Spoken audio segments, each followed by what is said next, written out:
Hey everyone, in this video, I'll walk you through a simple step-by-step comparison of Looker Studio versus Power BI, updated for 2026. If you're confused about which tool to choose for dashboards and data visualization, don't worry. By the end of this, you'll know exactly which one fits your needs. Let's start with Looker Studio.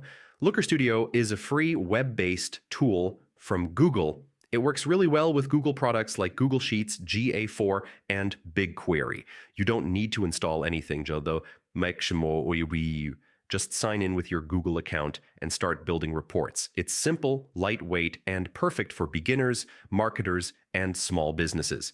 Now let's talk about Power BI. Power BI is a Microsoft tool designed for advanced data analysis. It's much more powerful when working with large datasets, complex models, and enterprise-level reporting.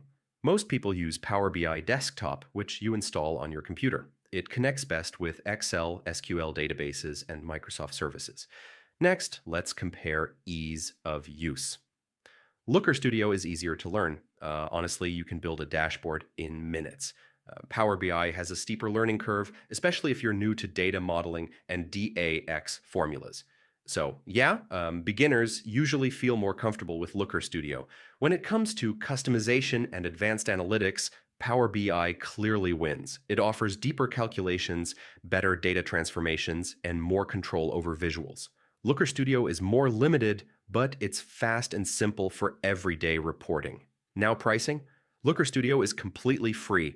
Power BI has a free version, but sharing and collaboration usually require a paid plan. That's an important difference. So which one should you choose? If you want quick, free dashboards and work mostly with Google tools, Looker Studio is the better choice.